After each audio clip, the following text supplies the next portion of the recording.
सत्संग मालिक की यहां चर्चा हो, उसी का नाम सच्चा सत्संग होता है। नाम धुन, जैसे वातावरण में हवा चलती है, लेकिन चलती हुई हवा किसी को नजर नहीं आती। हवा में धूल मिट्टी अगर इकट्ठी हो जाए तो पता चलता है अच्छा हवा इतने प्रेशर से भी चल सकती है। जैसे धूप है या छाया है, दिखते हैं ये, लेकिन जब तक आप कमरे में बंद हैं इनको बता नहीं सकते ये गर्म है या ठंडी है। छाया भी घने पेड़ की छाया हो तो बड़ी ठंडी होती है, और पेड़ अगर अच्छा ना हो तो छाया भी गर्म होती है। धूप बादलों में से आती हो तो ठंडी भी होती है, और बादल ना हो और गर्मी का मौसम हो तो जला देने वाली होती है। एहसास होता है जब आप कमरे से बाहर आते हैं, हवा कैसी है, धूप कैसी है, छाया कैसी है। उसी तरह वो धुन कण कण में हो रही है। सिख धर्म में गुरुओं ने लिखा, शब्द से सारी दुनिया की रचना हुई है। शब्द का मतलब धुन, आवाज। इस्लाम धर्म में लिखा है नूरे जलाल, प्रकाश से। और ये दो ही चीजें सारे धर्मों ने मानी है कि भगवान की रोशनी और आवाज कण कण में, जर्रे जर्रे में हो रही है। हिंदू धर्म में हमारे आया भगवान की आवाज, उसकी रोशनी कण कण में है, हर जगह मौजूद है। इस्लाम धर्म में आया मालिक अल्लाह राम जर्रे जर्रे में मौजूद है। सिख धर्म में आया वाहिगुरु हर घट में समाया है, कोई जगह खाली नहीं। इंग्लिश फकीर कहते हैं गॉड इज एवरीवेयर, हर जगह है परमात्मा, और उसे आपने महसूस करना है, उसे आप देखना चाहते हैं तो उसकी धुन को पकड़ना होगा। जैसे कुएं में कोई गिर जाता है तो कुएं से निकलने के लिए अगर कोई रस्सा लटक जाए तो अनाड़ी से अनाड़ी भी उसको पकड़ के रखेगा, कम से कम मरेगा तो नहीं। थोड़ा बहुत जानकार उसको पकड़ के बाहर भी आ जाएगा।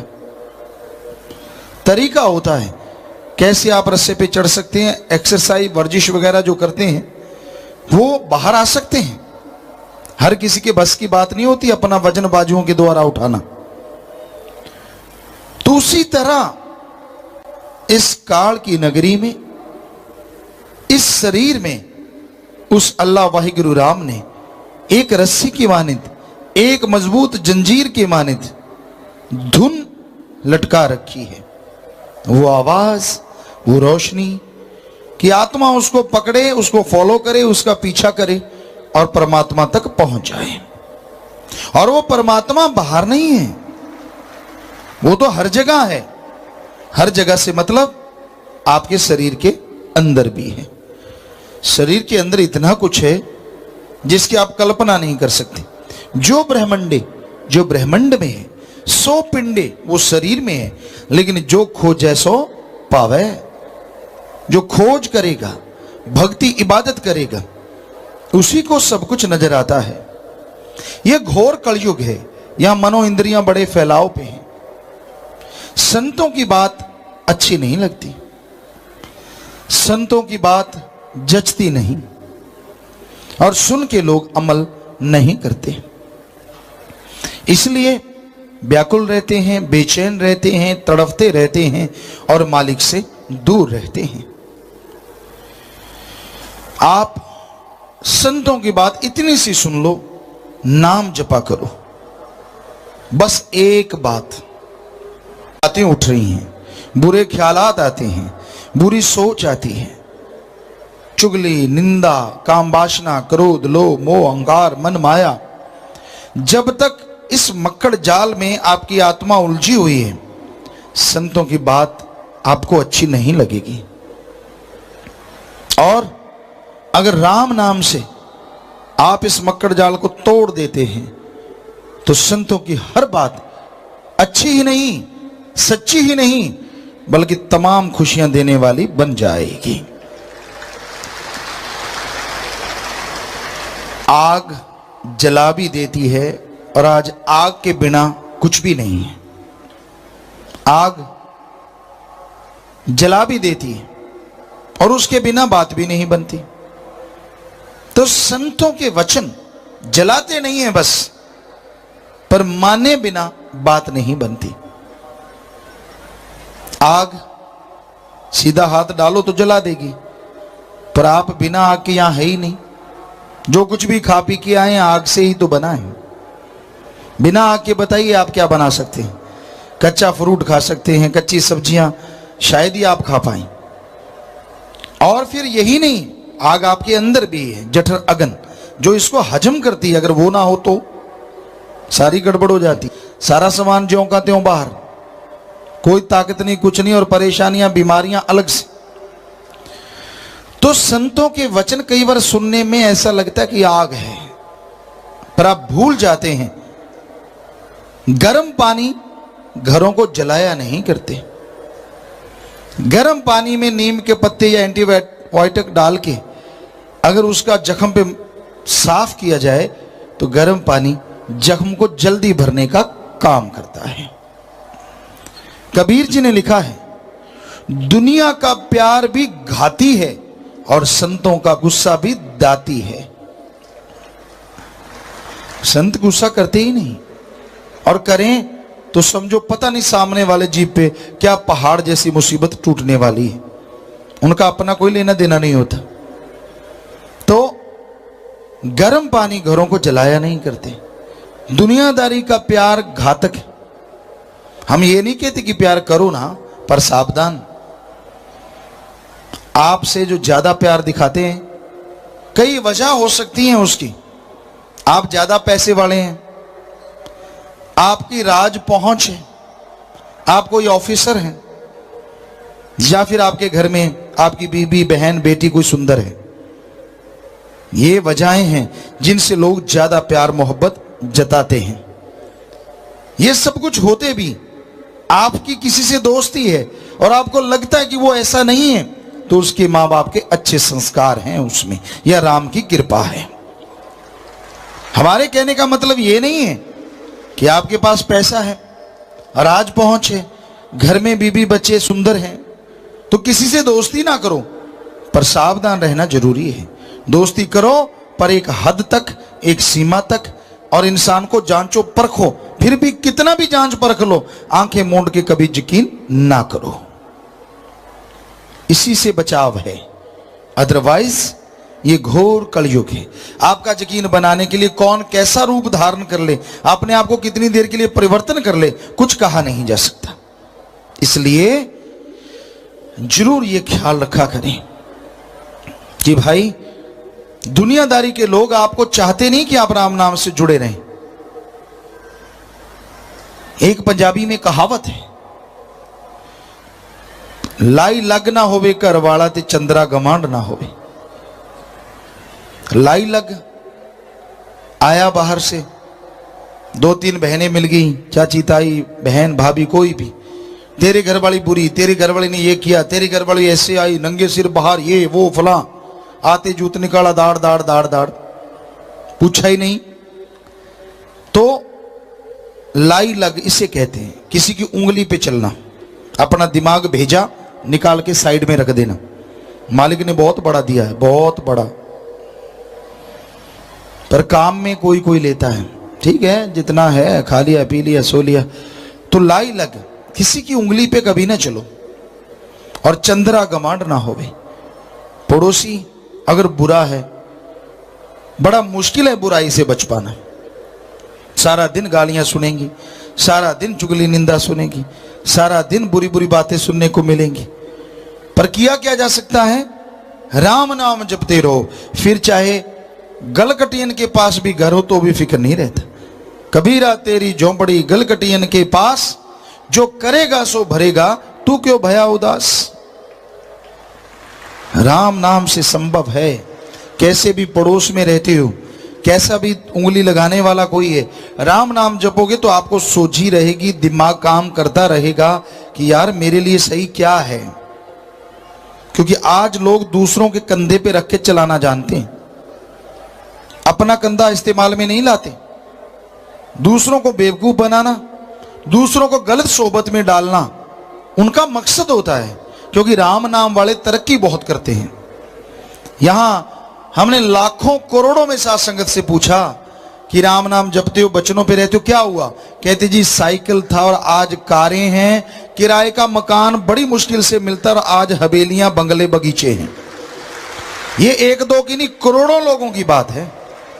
तो आप बाकी तो जलेंगे ही ना यार, ये पहले अच्छी शराब पीता था, अच्छा मांस अंडा खिला दिया करता था, ये कहां राम नाम की बंजली बजाने लगा है? क्यों ना फिर से इसको उसी में ले आए, इसको बर्बाद कर दें। कोई खुश नहीं होता आपको आवाज देख के सिवाय फकीर के या मालिक के प्यारों के, बाकी सब तो खुश होते हैं अगर आप बर्बाद हो रहे हैं। हमने गांव में देखा है, शहरों में देखा है, नशा करेंगे, शराब पी रखी है, बुरा बोलता आ रहा है, पंचायत में बैठे हैं सांझ गांव में, गिरता पड़ता आ रहा है, तो एक कहेगा यार देखो कितना बुरा हाल है, दूसरा का क्यों तू जवानी भूल गया, यार ये उम्र ही होती है खाने पीने की। वो ये नहीं कह रहा, ऊपर से कह रहा है उम्र ही होती है, अंदर से खुश हो रहा है, क्या कह रहा है? अच्छा साला बर्बाद हो रहा है। ये हकीकत है, ऐसी ये लैंग्वेज होती है उनके अंदर।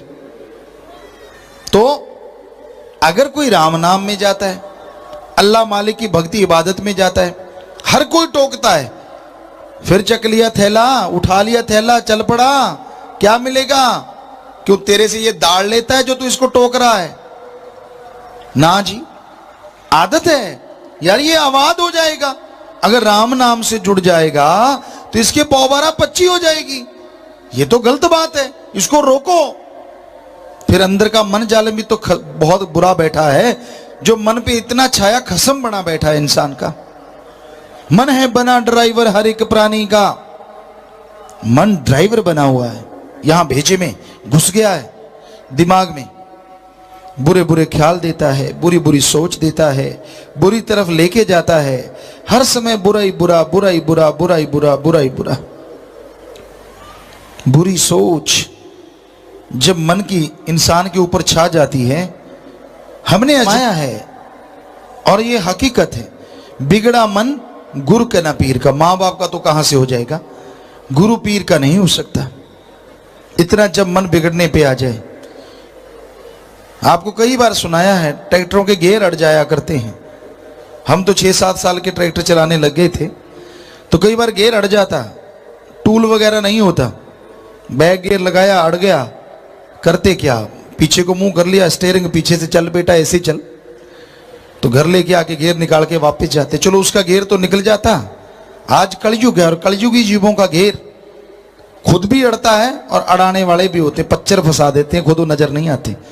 फिर जो हाल होता है उसका फ्यूचर में, क्योंकि फकीर की बात मान लो, फकीर कभी बुरा नहीं कहते किसी को, हो ही नहीं सकता। हम यहां गारंटी लिख के दे सकते हैं, जिस मर्जी पर नोट पे, जिस मर्जी सरकारी कागज पे हमारा अंगूठा लगवा लो, लिखवा लो, सच्चा संत पीर फकीर किसी का बुरा कर ही नहीं सकता। वो तो भले के लिए कहता है। तो ये घोर कलयुग में लोग बहुत होते हैं उकसाने वाले, पहले तो उसे खराब करने वाले, फिर उकसाने वाले। तो भाई यही हकीकत है, यही वास्तविकता है कि ऐसा करने वाले फिर नजर नहीं आते। कहते हैं ना, कहानी सुनाया करते थे बचपन में कि ऊंट के पास सियार चला गया, गिद्दड़, और ऊंट के पांव के पीछे जाके, उसकी आदत होती है सूंघने की, मेंगड़ों को भी सूंघता है कि खाने वाली चीज हो शायद, तो सूं सूं सी की, ऊंट ने मारी दुलत्ती, काफी दूर फेंक दिया।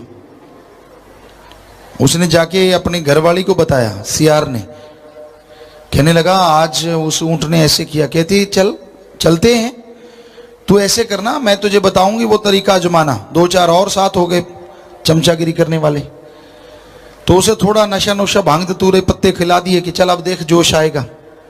जोश में आ गया, चला गया। कहती ये देखिए है गर्दन ऊंट की। अब देखता क्या है, ऊंट बैठा है, पकड़ ले। उसने गर्दन को पकड़ लिया जोर से। कहते हम तेरे साथ हैं।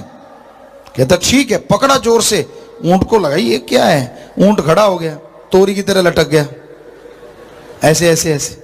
ओ इतना ऊंचा ऊंट, छोटा सा गिद्दड़ से यार। कहने लगा बचाओ बचाओ। निगाह मारी तो वहां कोई भी नहीं। बचाए कौन?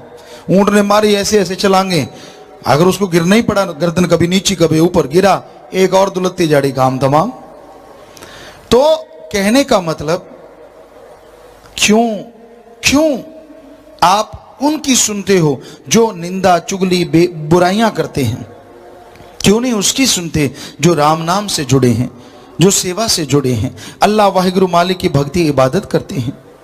तो भाई आपके गांव में, आपके शहर में, कहीं भी कोई निंदा चुगली बुराई होती हो तो उसकी तरफ कान ना दो। आपको क्या कह रहे हैं वो ना, 5 मिनट सुमन कर लो, कहने वाले के झोली में जाके वो सारा पाप गिरेगा और वो अपने आप भोगता रहेगा। साध संगत ने बताया हजारों ने भोगा और अभी भोगेंगे। तो आप बुरे ना बनो, आप बुरा ना कहो, यहां तक हो सके भले कर्म करो, भली मांग मांगो जितना हो सके, क्योंकि भलाई में जो खुशियां हैं वो बुराई में बर्बादी है। तो भाई नाम धुन हर घट में हो रही है, जर्रे जर्रे में हो रही है, कण कण में हो रही है। वो बड़ी सुरीली आवाज है, बड़ी मीठी आवाज है, क्या कहना उसका। अगर आप पूरा सुन समाधि में जाके आत्मा शरीर स्थिर करके यहां ध्यान जमा के उसकी भक्ति इबादत में लग जाएं, तो एक पहले पहले परेशानियां आएंगी। पहले पहले आप कभी शरीर टूटने लगेगा, कभी जंभाई आने लगेंगी, अबासियां, कभी खाज खुजली होने लगेगी, और ज्यादातर ऐसी ऐसी सोच आएगी जो आपने कभी कल्पना भी नहीं की होती, जो पहले जिंदगी में कभी सोचा नहीं होता। वो सोचें दिमाग में उतल पुतल मचाती रहेंगी। आप बेचैन हो जाएंगे, परेशान हो जाएंगे, दुखी हो जाएंगे। लेकिन डरिए ना, राम नाम बहुत बड़ी ताकत है, बहुत बड़ी शक्ति है।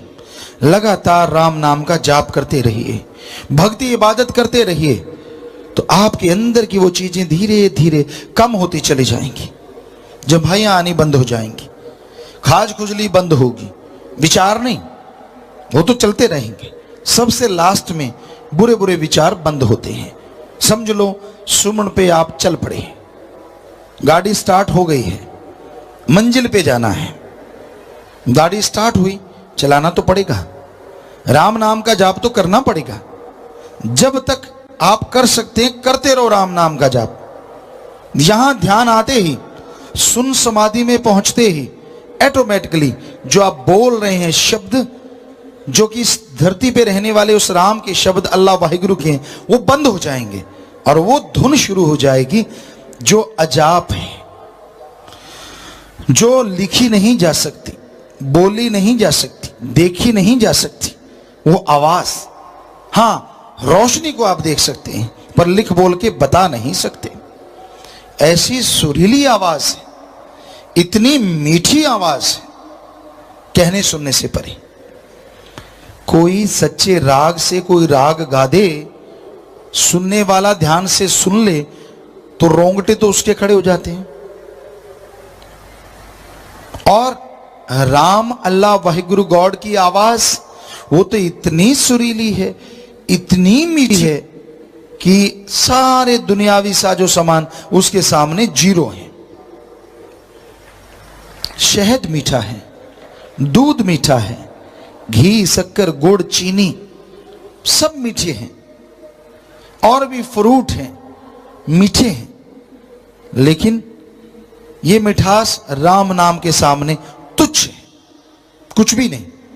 स्वाद जीवा का, इंद्रियों के भोग विलास का, ये क्षणिक होता है। चाहे इंद्रियों का भोग विलास चाहे जीभा का स्वाद, आपने मीठा खाया, मुंह में रसगुल्ला या चीनी रख ली, कुछ देर के लिए वो स्वाद रहेगा, लेकिन जैसे आप निगल जाएंगे कुछ देर के बाद मुंह बकबका हो जाता है। इन स्वादों की वजह से लोग उठ नहीं पाते।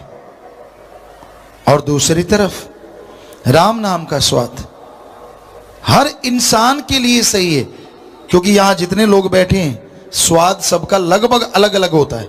किसी को तेज मीठा, किसी को ठीक ठीक मीठा, किसी को फीका, किसी को नमकीन, किसी को कड़वा, किसी को कुछ, अलग अलग स्वाद होता है। लेकिन उस धुन में ऐसा स्वाद है जो दुनिया के हर प्राणी का, जो भी दुनिया में सबसे ज्यादा पसंद है उससे अरबों गुना पसंदीदा उसमें स्वाद होता है, लज्जत होती है। क्या गजब होता है, क्या नशा होता है, क्या स्वाद होता है। दिल नहीं करता उस स्वाद को छोड़ के जमाने की तरफ निगाह उठा के भी देखा जाए, पर क्या किया जाए, मजबूरी होती है, ड्यूटियां होती हैं, फर्ज होते हैं, इंसान को वो निर्वाह करने पड़ते हैं। कोई भी आत्मा उसे टच करके वापस नहीं आ सकती, पर मालिक का हुक्म है, वो उसे देखती है, महसूस करती है और फिर वापस शरीर में भी आ जाती है। यही है ध्यान, यही है नाम, यही है गुरु मंत्र, मेथड ऑफ मेडिटेशन। इसके द्वारा ही आप अपनी बॉडी की टोटली रिपेयर कर सकते हैं। कोई मेडिकल साइंस ना कर पाई और ना ही कर पाए जितना रूहानियत कर सकती है। जितने बड़े बड़े साइंटिस्ट हैं, डॉक्टर हैं, हम एक सवाल पूछना चाहते हैं, क्या आप अपने दिल को और दिमाग को टोटली आराम दिला सकते हैं? कभी नहीं। तो हम चैलेंज करते हैं, आप राम का नाम लो, सुन समाधि में जाओ, आपका हार्ट बंद नहीं होगा, लेकिन बिल्कुल आराम से चलेगा, आराम से धड़केगा। ये मत सोचो इससे बॉडी में, नर्व में खून की सप्लाई कम हो जाएगी, नहीं, ऐसा कुछ नहीं होगा।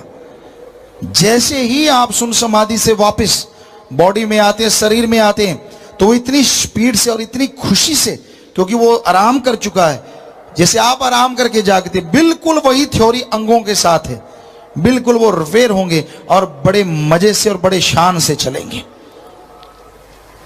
और जो भी नाड़ियों में गंद पिल जमा है, जब वो बिल्कुल चुस्त दुरुस्त होकर चलेंगे तो वो सारा बूस्ट मार के सारा फैट फूट निकाल के बाहर कर देंगे। इतनी पावर है राम नाम में, इतनी शक्ति है राम नाम में, पर कोई जाप करता ही नहीं, टाइम नहीं लगता जी। इतना गप, इससे बड़ा गप कोई हो ही नहीं सकता। जो भी लोग ये कहते कि टाइम नहीं लगता, खाने का टाइम, पीने का टाइम, टॉयलेट जाते हो सुबह उसका टाइम, एक टाइम ना आए तो चक्कर पड़ जाता है। फिर राम नाम के लिए टाइम क्यों नहीं? क्यों नहीं भक्ति के लिए टाइम? कौन सा आपके पीछे हल जोत लेना है या आपके ऊपर ट्रक चढ़ा देना है? आराम से मजे से नहाओ, अच्छे नींद उड़ाओ, आराम से पालथी मार के राम नाम गाओ, अल्लाह वाहिगुरु की भक्ति इबादत करो। क्या छोड़ना पड़ा आपको? कुछ भी तो नहीं। फिर टाइम कैसे नहीं लगता? चुगली करते हो, निंदा करते हो, ठगी मारने की स्कीमें बनाते हो, उसके लिए टाइम है। अल्लाह वाहिगुरु की याद के लिए टाइम नहीं है, राम ओम हरि के लिए टाइम नहीं है। 100 स्कीम बनाते रहते हो, कोई आदमी कह दे झट से मान लेते हो। क्या चमत्कार देखा आपने? कौन सा चमत्कार देखा आपने? और संत पीर फकीर कहता है उसकी परीक्षा लेना चाहते हो। कैसा कलयुग है, घोर कलयुग। लो परीक्षा संतों की, लेकिन जैसे वो परीक्षा देने चाहते हैं वैसे तो मानो। वो कहते हैं पहले सुमरन कर लो, फिर बताना नजारे आते हैं कि नहीं, ना आए तो छोड़ देना, आते हैं तो पकड़े रखना, बस बात ही खत्म, हो गई परीक्षा। जाप खुद नहीं करते, सुमरन खुद नहीं करना, सेवा खुद नहीं करनी, फिर ये कहना कि भगवान नहीं होता, राम नहीं होता, अल्लाह नहीं होता, वाहिगुरु नहीं होता, वो कृपा नहीं करता, वो तो दिखता नहीं। कैसे? टेलीविजन ऑन करोगे, चैनल सेट करोगे तभी देख पाओगे, आंखें खोलोगे, आंखें मूंद के तो सुनेगा। तो उसी तरह अपने आप को ऑन करना पड़ता है, बॉडी को जगाना पड़ता है। आप सोए पड़े हैं काम वासना क्रोध लोभ मोह अहंकार में, मन माया में, इनसे अपने आप को जगाना होगा, बुराइयों से अपने आप को हटाना होगा। इनसे अपने आप को जगाओगे, इनसे अपने आप को हटाओगे, तभी ये ऑन होगा और तभी परमपिता परमात्मा के दर्श दीदार कर पाओगे। आप तो उलझे हुए हो अपने अहंकार में। बहुत तरह का अहंकार है, ऊंचे धर्म का, ऊंची जात का, पहनावे का, खूबसूरती का, धन दौलत का, जमीन जायदाद का, ताकत का, राज पहुंच का। किसी को अपने में गुण, मुझे ये आता है, किसी को नहीं आता, किसी में कुछ, किसी में कुछ, तो कई तरह का ये अवगुण है, ये अहंकार है जो इंसान के अंदर छाया रहता है, ईगो।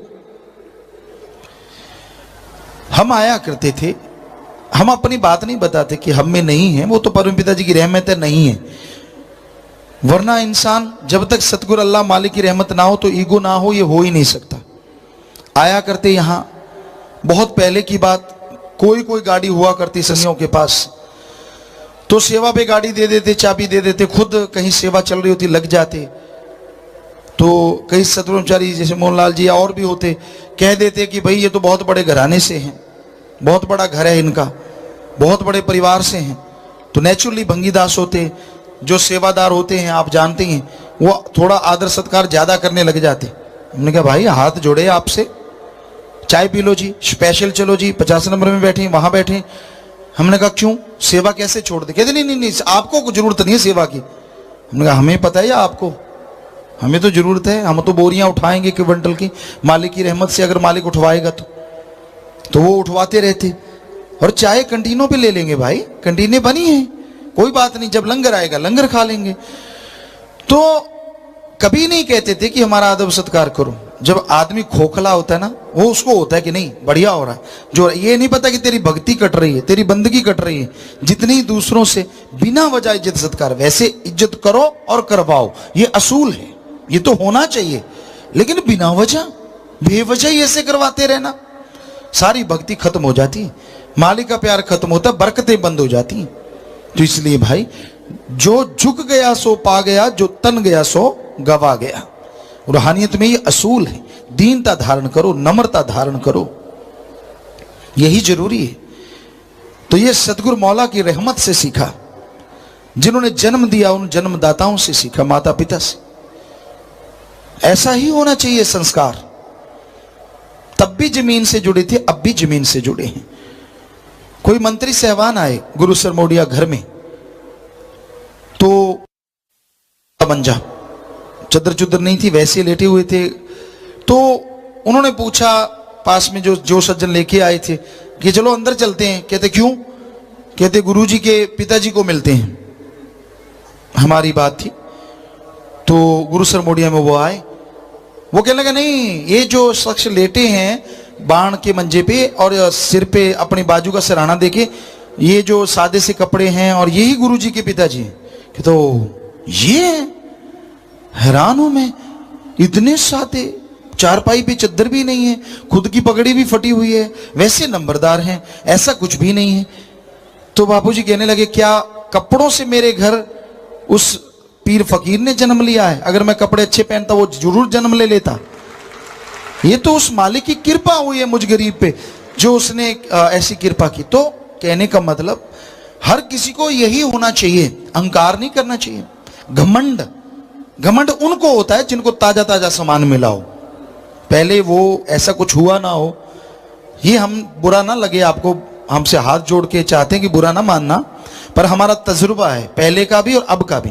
ताजा ताजा सामान मिल जाए, एकदम से पैसा मिल गया, एकदम से पैसा आ गया, एकदम से खानदानी नहीं, वो फिर दिखाते हटे पीछे चल, आगे हो, इधर हो, फला हो। उनको होता है यार अगर ऐसे नहीं करूंगा तो किसी को क्या पता लगेगा, ये तो बड़ा है। जो बड़े होते ही हैं वो खानदानी ये होती है कि वो कभी छू फू नहीं करते, बल्कि वो जमीन से जुड़े रहते हैं। तो वही अच्छा इंसान होता है, इसी का नाम इंसानियत खानदानी होती है। तो भाई अहंकार ना आने पाए, दीनता नम्रता धारण करो और मालिक से मालिक को मांगो।